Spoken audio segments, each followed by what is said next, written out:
Meron ulit tayong parcel na dumating, no? In-order ko to para ayusin yung sira kong cellphone dahil gusto ko siyang gawin na I think backup phone lang or kapag gusto kong mag-social media lang kasi pwede ko pa naman siya magamit tong old phone na to kasi ano lang Realme C21Y yung kanyang model. Tapos tinignan ko na usable pa naman siya sa mga um, for like example yung mga like games like Mobile Legends, mga casual game lang, and yung mga application gaya ng Facebook, TikTok, pwede pa naman siya magamit. Hindi pa naman siya ganun naglalag or biglang nagka-crash yung mga application. So, ito, ang dami niya ng sira. Itong ano natin, ayusin natin. Sira na I think yung charging port, hindi ko alam kung sira na talaga. Kasi nangangalawang na siya. Papakita natin mamaya pag binuksan natin. Nangangalawang na yung charging port. Tapos yung kanyang etong power button, wala na yung mga buttons. And wala na din yung mismong nasa loob. Ayan. Tapos natanggal na din yung kanyang fingerprint. And yung kanyang SIM card din, may basag na yung SIM card tray niya. Ay, ito niya. Ay, lang. Yan, ang kanyang SIM card tray basag na. And yung battery niya, binuksan ko na kasi to. Sa kapatid ko kasi itong cellphone na to. Originally sa kapatid ko siya. And pinaayos niya daw sa isang technician dun sa probinsya namin. Pinaayos niya. Tapos gumagana naman daw nung ginagamit niya. Kaso hindi niya daw matouch ng maayos. Hindi niya, tingin ko may hindi compatible yung linagay nila na na tawag dito, na screen. Hindi compatible yung linagay nila na screen yung gumagawa. And nung binuksan ko siya, nung dumating yung kapatid ko, binuksan ko siya and nakita ko na pati yung battery may damage, may sira. May sira yung battery. Tapos yung etong mga buttons niya, etong mga buttons na to, ano siya, hindi pa siya sira nung nakita ko to in person, nung in person nung dating pa. Nung pinaayos niya, doon lang nasira. So, nung binuksan ko, na-disappoint ako kasi pag open ko, ganyan yung itsura ng ano niya. Yung condition niya, hindi naman ganito to nung iniwan ko.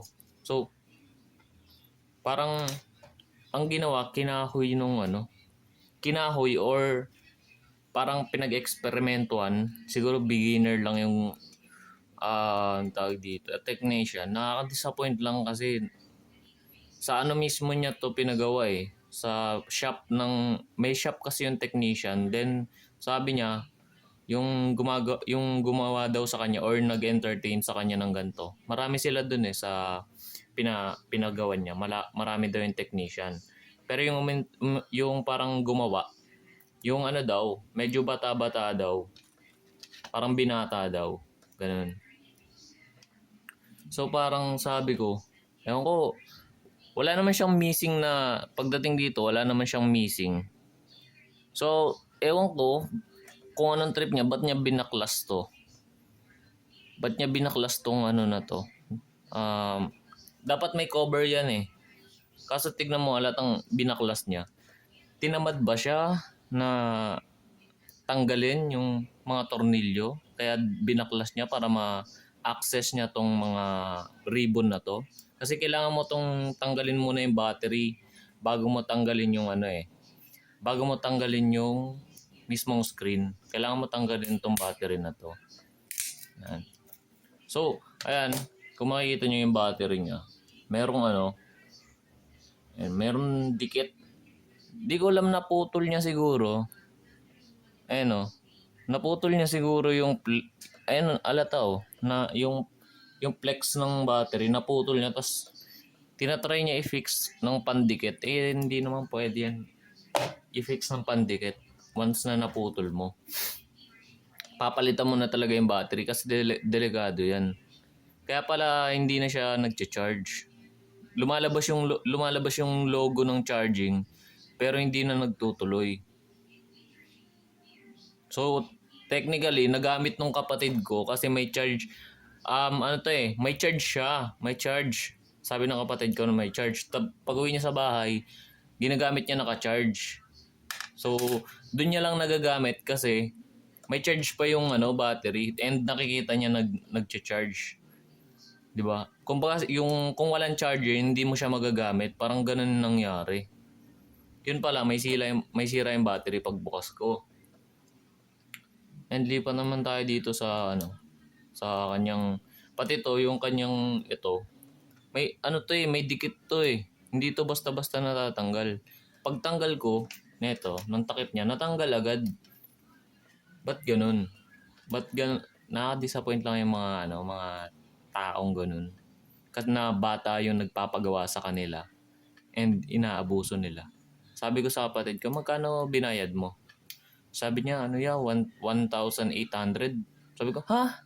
Paano 1,800 yung ginawa mo? Ay pinagawa mo, screen lang naman yung sira niyan. Sabi niya, yun daw yung singil sa kanya eh. Ang ganun.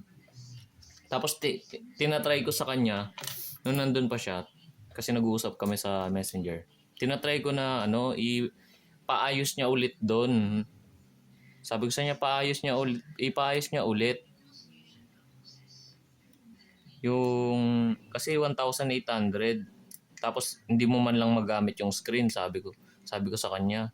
Kasi ang alam ko, screen lang yung sira kasi di pa dumadating dito. Sabi niya, ba't di mo magamit yung screen lang naman?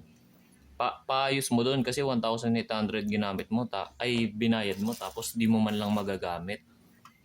Nagbayad ka ng malaki. Tapos nung bumabalik-balik daw siya doon sa technician.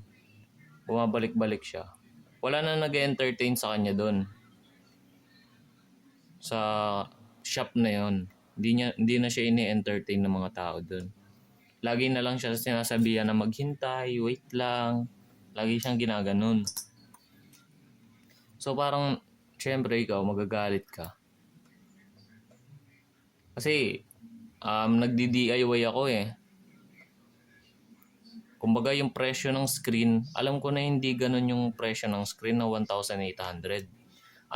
Kapag may kasama labor, ang singil nila doon is it's either 1, 2 sa mga, lalo na sa mga budget phone lang. Depende din kasi sa cellphone kung magkano singil nila. Pero kung ganito na cellphone na budget, entry level phone lang, budget lang, ang singil nila dito, nagre-range lang siya ng 1,200 to 1,300. Kapag kasama yung labor. Pero yung mismong screen, nagre-range lang siya ng 500 to 600. Mga ganyan. Kung bibili mo siya ng online. Pero syempre, doon siya nagpagawa sa shop and wala siyang provided na screen. Yung shop mismo yung nag-provide sa kanya. So, ganun yung nangyayari doon kapag nagpapaayos ka. Kaysa nagdi-DIY. Kasi nga, binabayaran mo doon is yung skill nila, yung oras nila, and yung pagod nila. Kasama na doon sa binabayaran mo. So, understandable naman. Pero, ayun na nga eh. Binabayaran kayo na maayos. Hindi nyo ginagawa ng maayos yung trabaho nyo. Nakadisappoint yung mga ganong technician. Kaya ako, as much as possible, gusto ko dini-DIY ko na lang eh. Lalo na kung mga ganito, mga battery replacement, screen replacement, mga ganyan lang. Kasi, dahil sa mga ganyan technician eh. Makain mo, papagawa mo yung cellphone mo, tapos babayaran mo sila, tapos ang gagawin ganito, mamadaliin. Tingin ko, hindi naman siya kinahoy. Tingin ko mamadaliin eh. Pero isipin mo kung kinahoy pa siya, binabayaran mo na sila, kakahuyin pa. 'Di ba?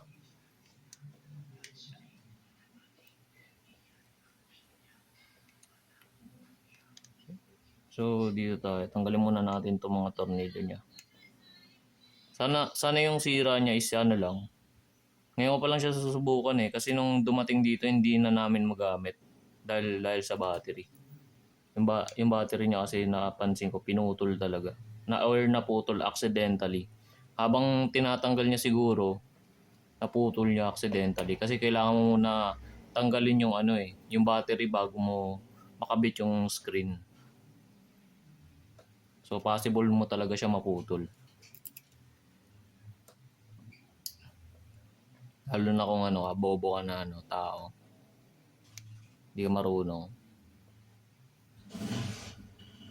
Ang mangyayari dyan, tatanggalin mo muna dito bago matanggalin yung ano eh, yung charging eh. Ay yung charging, yung ano niya, yung flex niya dito eh, ito, yung ribbon. Kung di ka marunong, tatanggalin mo muna yung battery bago mo tanggalin yung ribbon. Ewan ko kung ngayon yung ginawa niya. Pero so, move on tayo. Move forward tayo. Dito na tayo sa ano, last tornilyo. Last tornilyo na to. Di man ako technician pero siyempre, ano tayo, na-involve tayo sa mga ganyan, technology. Yan kasi yung hobby ko. Pero alam, kahit pa paano may basic ako na alam dyan. Yan o, di ba? So, kailangan matanggalin kasi yung mga ribbon na to before ka before ka lagay ng screen. So, possible na ayun yung ginawa, na ayun yung nang nagsanhi na nasira tong ribbon. Hindi niya, ayan. Kaya nakakatakot na minsan magtiwala sa mga technician. Lalo na kapag tinetrain nila yung baguhan nila. Tingin ko tinetrain nila yung baguhan nila dun eh. Kasi based sa description niya, bata daw or parang binata daw yung gumawa eh. So, naapektuhan pa tuloy yung cellphone. So, dito na tayo. Kabit muna natin to. Yung bagong battery. Yan. Unbox natin. Unbox natin itong battery. Nabili ko to ng sale. So, binili ko siya kasi sale naman. And, kailangan ko naman ng cellphone na magagamit.